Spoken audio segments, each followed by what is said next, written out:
और आज कुछ गारंटियों का ऐलान आम आदमी पार्टी की तरफ से भी ऐसा लग रहा है कि किया जाएगा। सीधे रुख करते हैं दिल्ली के मुख्यमंत्री अरविंद केजरीवाल क्या कह रहे हैं, सुनते हैं।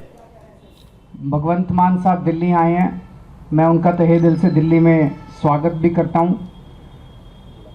और आपने उनके विचार सुने इस लॉन्च के मौके पे। हमारा लॉन्च का स्लोगन है, संसद में भी केजरीवाल तभी दिल्ली होगी और खुशहाल। आज से 12 साल पहले आम आदमी पार्टी बनी थी और लगभग 10-11 साल पहले दिल्ली के लोगों ने ढेर सारा प्यार देके, विश्वास करके हम लोगों को भारी बहुमत देके जिताया था। आम आदमी पार्टी की सरकार बनाई थी। हम बहुत छोटे लोग हैं, मामूली लोग हैं, लेकिन दिल्ली के लोगों ने जितना प्यार और विश्वास हमें दिया है और इतनी बड़ी जिम्मेदारी दे दी। मैंने हमेशा कहा है कि मैं दिल्ली के लोगों का हमेशा एहसानमंद रहूंगा कि इस छोटे से आदमी को इतनी बड़ी जिम्मेदारी देके इतनी बड़ी कुर्सी पे बिठा दिया। 7 जन्म तक भी दिल्ली वालों की सेवा करता रहूं तो उनके एहसान नहीं चुका सकता। मैंने भी पूरी कोशिश की है, कभी भी अपने आप को मुख्यमंत्री नहीं समझा। मैंने पूरी कोशिश की है दिल्ली के हर परिवार का बेटा बनके, हर परिवार का हिस्सा बनके, हर परिवार का, दिल्ली में 2 करोड़ 2.5 करोड़ लोग रहते हैं, हर परिवार का हिस्सा बनके उनके परिवार की मुश्किलों को दूर करने की कोशिश की है, हर परिवार का सहारा बनने की कोशिश की है। दिल्ली में किसी भी परिवार में कोई बीमार होता है तो तकलीफ यहां होती है।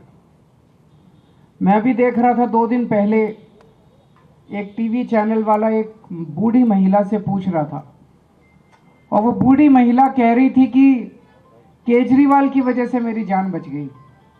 उसने पूछा कैसे? वो अम्मा बोली मेरी बाईपास सर्जरी हुई है, 8 लाख रुपए का खर्चा था, मेरा बेटा 10-15 हजार रुपये महीना भी नहीं कमाता, वो तो नहीं भुगत सकता था। केजरीवाल के अस्पताल में मेरा सारा इलाज मुफ्त हो गया, एक पैसा नहीं देना पड़ा। आज मैं जिंदा हूं तो केवल केजरीवाल की वजह से जिंदा हूं। मैं उस अम्मा को कहना चाहता हूं कि माँ, आपने हमें बहुत बड़ा आशीर्वाद दिया है। आज मैं जहां पे हूं आप ही की वजह से हूं। तो जो कुछ भी कर रहा हूं ये मेरा फर्ज है। हर दिल्ली वाले के परिवार को मैं किस तरह से मदद करूं, किस तरह से उनके परिवार की मुश्किलों को दूर करूं, ये मेरी कोशिश रहती है। दिल्ली के हर बच्चे को मेरी कोशिश है कि जैसी पढ़ाई मेरे बच्चों को मिली, जैसी अच्छी पढ़ाई मेरे बच्चों को मिली, इस देश ने मेरे बच्चों को अच्छी पढ़ाई दी, वैसी ही अच्छी पढ़ाई हर बच्चे को मिलनी चाहिए। मेरी कोशिश है कि जैसा इलाज मेरे को मिलता है जब मैं बीमार होता हूं, मेरे को भगवान ने बहुत कुछ दिया है, जैसा इलाज मेरे को मिलता है ऐसा इलाज मेरे दिल्ली के हर गरीब से गरीब आदमी को भी मिलना चाहिए। पैसे की कमी की वजह से कोई भी वो नहीं रहना चाहिए। आज दिल्ली में 24 घंटे बिजली मिलती है। पूरे देश में केवल 2 स्टेट हैं जहां 24 घंटे बिजली आती है, केवल दिल्ली और पंजाब। बाकी किसी स्टेट में 24 घंटे लंबे लंबे पावर कट लगते हैं। इंडस्ट्री को बिजली नहीं मिलती, कॉमर्शियल वालों को बिजली नहीं मिलती, घरों को बिजली 7-7, 8-8 घंटे के पावर कट लगते हैं पूरे देश में। केवल दिल्ली और पंजाब में पूरी बिजली आती है। आज दिल्ली और पंजाब 2 स्टेट केवल ऐसे हैं जहां पे आपको फ्री बिजली मिलती है। बाकी पूरे देश में इतनी महंगी बिजली, कईयों की तो पूरी तनख्वाह निकल जाती है बिजली के बिल देने में। बहुत काम किए। ये जो पर्चा अभी लॉन्च किया, ये पर्चा अब घर घर बांटने जाएंगे हमारे कार्यकर्ता, इसमें सारे काम लिखे हैं। लेकिन जब मैं ये काम कर रहा था तो ये बीजेपी वाले, एलजी साहब और केंद्र सरकार आपके सारे काम रोकने की कोशिश करते हैं। हर काम जो मैं आपके लिए अच्छा करने की कोशिश करता हूं, हर काम ये लोग रोकने की कोशिश करते हैं। क्यों? ये लोग नफरत करते हैं आपसे। ये दिल्ली के 2 करोड़ लोगों से नफरत करते हैं। और नफरत इसलिए करते हैं क्योंकि आपने इतनी जरूरत की कि आपने 3 बार दिल्ली के एक छोटे से आदमी को, एक मामूली आदमी को दिल्ली का मुख्यमंत्री बना दिया। यह आपका कसूर है। आप लोगों ने 3 बार एक मामूली आदमी को दिल्ली की कुर्सी पे क्यों बिठा दिया? इसलिए बीजेपी वाले, एलजी और केंद्र सरकार आपसे नफरत करते हैं, बदला निकाल रहे हैं वो। याद करो, आज से 6-7 साल पहले जब मैं दिल्ली के मोहल्ला क्लिनिक बना रहा था, उस समय एमसीडी के अंदर बीजेपी की सरकार थी। मेरे बने बनाए मोहल्ला क्लिनिक बुलडोजर भेज के इन्होंने तोड़ दिए दिल्ली के अंदर। सरकारी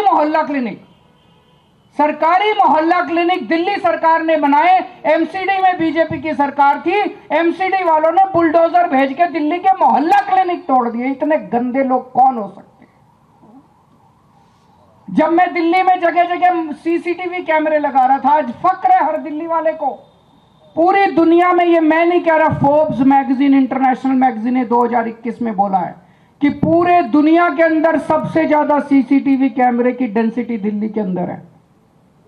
5 साल के अंदर दिल्ली में सबसे ज्यादा सीसीटीवी कैमरे लगवा दिए हमने। जब मैं सीसीटीवी कैमरे मैंने लगाने चालू किए तो एलजी साहब ने फाइल रोक दी, मेरे को सीसीटीवी कैमरे नहीं लगाने दिए। तब मैं, गोपाल राय, मनीष सिसोदिया और सत्येंद्र जैन एलजी साहब के घर के अंदर घुस के उनके कमरे में 10 दिन तक हमने धरना दिया था, याद करो। तब उस टाइम इन्होंने कैमरे लगाने की फाइल पास की थी। हम घर घर राशन देना चाहते थे, इन्होंने राशन की फाइल रोक ली। पिछले साल 2 महीने तक दिल्ली के मोहल्ला क्लिनिक की बिजली काट दी इन लोगों ने। दिल्ली के मोहल्ला क्लिनिक के किराया रोक दिया इन लोगों ने। दिल्ली के सारे मोहल्ला क्लिनिक की दवाइयां बंद कर दी इन्होंने, एलजी साहब ने, केंद्र सरकार ने और इन्होंने मिलकर। दिल्ली के मोहल्ला क्लिनिक के टेस्ट बंद कर दिए इन लोगों ने। इतना निर्दयी कौन हो सकता है जो गरीबों का इलाज बंद कर दे? इतनी नफरत क्यों है? इतना निर्दयी कौन हो सकता है? इन्होंने योगा बंद कर दिया। 17,000 लोगों के लिए मैंने योगा चालू किया था दिल्ली में, फ्री योगा टीचर भेजता था, इन्होंने योगा बंद कर दिया। हमारी एक स्कीम थी फरिश्ते,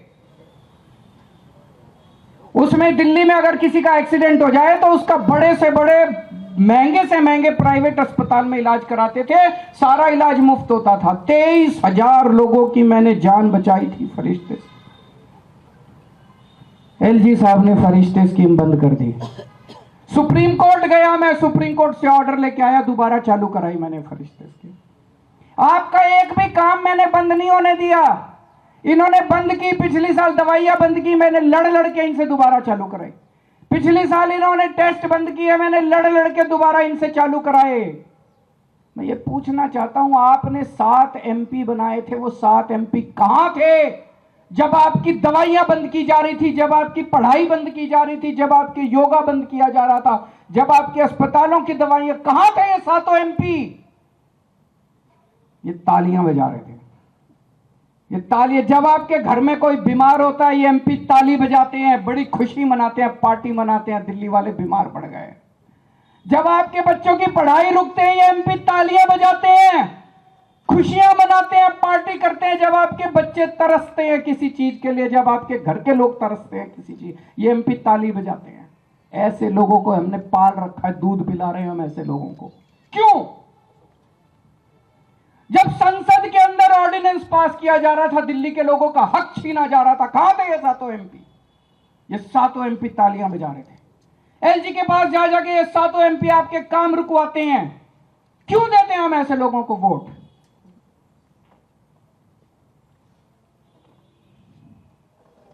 कल मैंने बिजली सब्सिडी पास की है कैबिनेट में, मैं आपको बता नहीं सकता कितना लड़ना पड़ा है मेरे को। ये चाहते हैं, मैं ये कहता हूं भाई हम अच्छे काम कर रहे हैं, तुम भी करो। हमने दिल्ली में 24 घंटे बिजली कर दी, तुम क्यों नहीं करते? तुम भी करो, यूपी में करो, मध्य प्रदेश में करो, जहां जहां, राजस्थान में करो, जहां जहां तुम्हारी सरकार है तुम करो, गुजरात में करो। हमने बिजली मुफ्त कर दी, तुम भी करो। कह रहे ना हम तो नहीं करेंगे, तेरे को भी नहीं करने देंगे। बड़ी मुश्किल से, मैं बता नहीं सकता दिल्ली वालों मैंने कितनी मुश्किल से तुम्हारी बिजली सब्सिडी पास कराई है। अगले 1 साल के लिए अब आपको बिजली फ्री मिलती रहेगी। आज मैं अकेला लड़ रहा हूं इन लोगों से। एलजी से अकेला लड़ रहा हूं, बीजेपी वालों से अकेला लड़ रहा हूं, इन 7 सांसदों से अकेला लड़ रहा हूं, केंद्र सरकार से अकेला लड़ रहा हूं। आप मेरे को बेटा मानते हो, आपने मेरे को बेटा बोला है। अगर आपने मेरे को बेटा बोला है तो अपने बेटे को अकेला तो नहीं छोड़ोगे इस तरह। आज मैं आप लोगों से निवेदन कर रहा हूं, अपील कर रहा हूं कि अपने बेटे को मजबूत करो। आपने मेरे को 70 में से एक बार 67 सीट दी, मेरे को मजबूत किया। दूसरी बात, 70 में से 62 सीट दी, मेरे हाथ मजबूत किए विधानसभा के अंदर। मैं बड़ा शुक्रगुजार हूं। आज ये जो मैं इनसे लड़ पा रहा हूं थोड़ा बहुत, ये इसी वजह से लड़ पा रहा हूं। जो भी थोड़े बहुत काम कर पा रहा हूं इसी वजह से काम कर पा रहा हूं, क्योंकि आपने इतना भारी बहुमत दिया था। अगर आपने 70 में से 40 सीट दी होती, ये बीजेपी वाले सरकार तोड़ देते, गिरा देते, खरीद लेते, डरा देते मेरे एमएलए को। ये तो आपकी दुआ है, आपकी कृपा है, आपका आशीर्वाद है, आपका प्यार है कि आपने 70 में से 62 सीट दी। इसी तरह से जैसे आपने विधानसभा में मेरे हाथ मजबूत किए, अब संसद में मेरे हाथ मजबूत कर दो। संसद में मेरे को 7 एमपी दे दो, जो इंडिया गठबंधन के हैं 7 एमपी दे दो। ये 7 एमपी मेरे 7 बड़े बड़े हाथ बन के काम करेंगे। अगली बार एलजी काम रोकेगा, ये 7 काम करा के लाएंगे। अगली बार अगर केंद्र सरकार काम रोकेगी, ये 7 काम रोक के काम करवा के लाएंगे। अगली बार संसद के अंदर आपके हक मारे जाएंगे, ये 7 एमपी संसद में उठ के आपकी आवाज बनेंगे। मैं आज आपसे यही मांगने के लिए आया हूं, ये 7 एमपी अगर हमारे आ गए तो आपके बेटे के हाथ मजबूत होंगे, किसी की हिम्मत नहीं होगी कि आपके काम रोक पाए। और ये तो कहते हुए घूम रहे हैं चारों तरफ, हमारी 370 आ रही है, हमारी 370 आ रही है, हमें नहीं चाहिए दिल्ली वाले। आपकी जरूरत ही नहीं इनको। खुलेआम कह रहे हैं 370 आ रही है, हमारी 370 आ रही है। इनको दिल्ली वालों के वोट चाहिए ही नहीं, इनको दिल्ली के सांसद चाहिए ही नहीं। मेरे को चाहिए आप, मेरे को आपकी जरूरत है, मेरे को दिल्ली वालों की जरूरत है, मेरे को दिल्ली वाले चाहिए, मेरे को दिल्ली के 2.5 करोड़ लोग चाहिए, मेरे को उनसे प्यार है। मैं दिल्ली वालों से प्यार करता हूं, ये आपसे नफरत करते हैं। मेरे को दे दो, मेरा एक एक वॉलंटियर, मैं आपके घर घर आऊंगा वोट मांगने के लिए। ये नहीं आएंगे, इनको नहीं चाहिए, अहंकार हो गया इनको, बहुत अहंकार है। जिसको वोट चाहिए उसको दो ना, जिसको वोट नहीं चाहिए उसको वोट क्यों दे रहे हो। और अभी महिलाओं के लिए मैंने ऐलान किया है 1000 रुपए। मैं देख रहा था टीवी चैनल पे, महिलाएं बड़ी खुश हैं। हर टीवी चैनल वाला सड़क पे जाके पूछ रहा, महिलाएं बड़ी खुश हैं। पर हर महिला कह रही अच्छा, यकीन नहीं हो रहा महिलाओं को, अच्छा होगा क्या, होगा क्या, ऐसा हो सकता है क्या, ऐसा भी हो सकता है क्या। मैं सारी माँ बहनों को कहना चाहता हूँ, पिछले 10 साल में ऐसे ऐसे काम हुए हैं जो कभी सोचे ही नहीं थे। कभी जिंदगी में सोचा था बिजली मुफ्त भी आ सकती है, पूरी दुनिया में कभी नहीं हुआ। बिजली मुफ्त भी आ सकती है और 24 घंटे भी आ सकती है। अरे केजरीवाल है, केजरीवाल के टाइम में पता नहीं क्या क्या अभी और चमत्कार होने बाकी हैं। मैं सारी महिलाओं को बोल रहा हूं, मैं हूं, आपको 1000 रुपए दिला के रहूंगा। बजट में पास हो गया, ये कोई मैं ऐलान नहीं कर रहा, बजट में पास करके आया हूं, विधानसभा में पास हो गया, ये चालू होगा। बस आप मेरे को आशीर्वाद दे देना। आपसे मैं बदले में यही मांग रहा हूं, मेरे को 7 एमपी जिता दो ताकि मेरे को और ताकत मिले। दूसरी चीज, आप 7 बीजेपी के एमपी जिता देते हो, आपको क्या मिलता है? केवल और केवल आपके काम रोकने का काम करते हैं और कुछ नहीं करते हैं। व्यापारियों को इतनी तकलीफें हुई हैं पिछले 10 साल में। एक बार नोटबंदी आ गई, एक बार जीएसटी आ गई, एक बार वो हीरे के व्यापारियों के ऊपर कुछ इन्होंने लगाया था। कितनी बार व्यापारियों, कभी दिल्ली के एक भी सांसद ने आपकी आवाज उठाई? व्यापारियों से मैं पूछना चाहता हूं, दिल्ली के कभी एक भी सांसद ने आपकी आवाज उठाई? हिम्मत ही नहीं है, किसी बीजेपी के एमपी की हिम्मत ही नहीं है जो आपकी आवाज उठा दे। तुरंत उसको 2 ऊपर से डंडा मारेंगे ये लोग की, खबरदार तूने जो बीजेपी के खिलाफ बोला। मैं आपकी आवाज बनूंगा, हमारे 7 एमपी आपकी आवाज बनेंगे। दिल्ली के अंदर डीडीए है, हमारी चलती नहीं डीडीए पे। 7 एमपी दोगे तो आपकी आवाज उठाएंगे, डीडीए में आपके काम करा के लाएंगे। दिल्ली पुलिस इनके अंडर में है, 7 एमपी आप हमें दोगे, दिल्ली पुलिस में आपके सारे काम करा के लाएंगे। दिल्ली में इतनी सारी केंद्र सरकार की संस्थाएं हैं, किसी में आपकी आवाज नहीं है, दिल्ली वालों की आवाज नहीं है। इन सारी जगहों के ऊपर ये दिल्ली के एमपी आपकी आवाज़ बनेंगे। तो अब हमारे अगले महीने 2 महीने में जब भी चुनाव होता है तब तक हमारे कार्यकर्ता एक एक घर में जाएंगे। 2 या 3 बार पूरी दिल्ली का राउंड लगाया जाएगा। आके आपके पैर छुएंगे, हाथ जोड़ेंगे, विनती करेंगे, अपील करेंगे, आपसे प्रार्थना करेंगे और आपसे वोट मांगेंगे। इनको वोट नहीं चाहिए, मेरे को आपका आशीर्वाद चाहिए। बहुत बहुत शुक्रिया।